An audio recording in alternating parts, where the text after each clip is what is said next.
Hello learners of all ages, my name is Mr. Montgomery. I teach 4th and 5th grade math, and today we're going to be talking about expanded form. Now, expanded form is just where we take a large number, we can take it apart to tell what kind of place values we have, or we can take the pieces that are apart and put them back together. For example, if I want to take apart the pieces of 4,504,299,902, I have to do place by place and count each one of these as a piece. Now in expanded form, we don't count zeros because in expanded form, they don't have a comparable or, shall I say, a valuable place. So we only count the digits that are not zero. So I have a 4 in the billions place. Well, that was technically 4 times 1 billion. So billion has 1, 2, 3, 4, 5, 6, 7, 8, 9 zeros. 1, 2, 3, 4, 5, 6, 7, 8, 9. All right, so 4 would have 4 times 1 billion. Now I go over to my next place value, plus a 5 in the 100 millions place. Well, that's 5 times 100 million, which has 8 zeros. 1, and so 1, 2, 1, 2, 3, 1, 2, 3, and that's 6, 7, 8. And I keep going down the line until I'm done with all my numbers. So I have 4 in the millions place because I don't do the zero. 4 in the millions place, so that's 4 times 1 million. 1, and then 6 zeros. 1, 2, 3, 4, 5, 6. Plus 2 in the hundred thousands, so that's 2 times 100,000.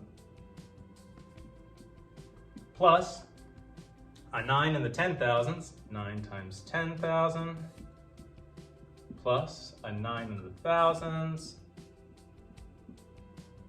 plus 9 times in the hundreds place, plus skip the 0, and 2 in the ones place, 2 times 1. So in expanded form, this is what 4,504,299,902 would look like in expanded form. Now, all these numbers look kind of confusing. And so what our book tries to have us do is group them together. So whenever we use parentheses, we're trying to group those numbers together.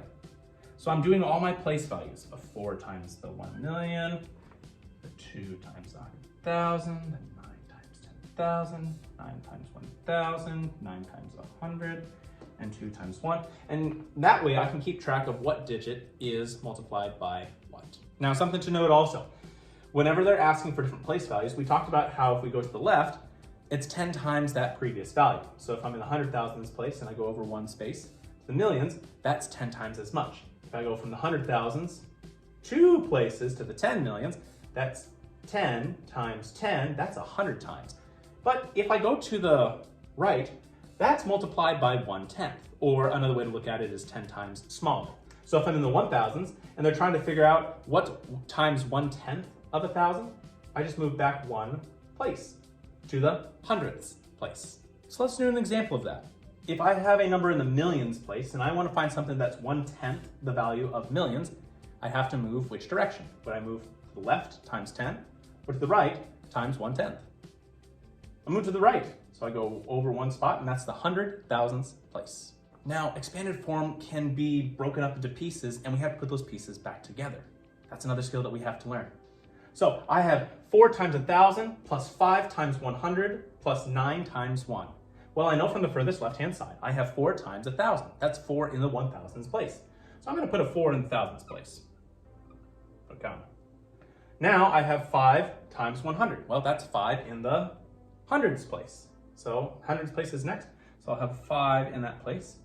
Notice how I go from 100 to 1, which means that I don't have anything in the tens place. Remember, in expanded form, we don't have a way to write 0. So if it's going from 100 to 1, and there's something missing in between, we know that that has a 0. And I have the 9 in the ones place. Well, that's ones place and 9. So my number in standard form would be 4,509. Now, another way expanded form can be written is something similar to this. Notice how we don't have any multiplication symbols, and notice how we don't have any parentheses. But if I had 4 in the 100,000s place, that would still be a value of 400,000. It's just a different way of writing it. So I have 400,000 plus 300 plus 5. Well, I have a 4 in the 100,000s place, so 100,000.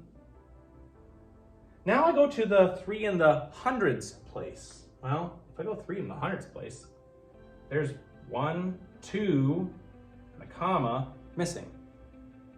That's right, those would be zeros because they didn't mention anything about 10,000 or 1,000. They would have a value of 0. Now, I'm going to the 5's place, which, wait, 5, that'd be the 1's place. That's a single digit, which means that 10 would also be a 0. So 5 in the 1's place. My number in standard form would be 400,305. All right, my 5th grade friends. If we take a look at page 3, you will be seeing that we're going to be doing practice problems number 6, 9, and 11. Number 6 says, and for number 9, the directions say, write each in standard form. So we're going to be taking 7 times 10,000 plus 4 times 1, writing it in standard form. And for number 9, 2 times 1 billion plus 9 times 10 million plus 1 times 1 million plus 7 times 100,000. And for number 11, the directions say, write the name of the place that is 1/10 of the given place. So our place is billions. We're trying to find something that is 1/10 the size of the billions place. If you have any questions about expanded form, please let me know when you come to class tomorrow.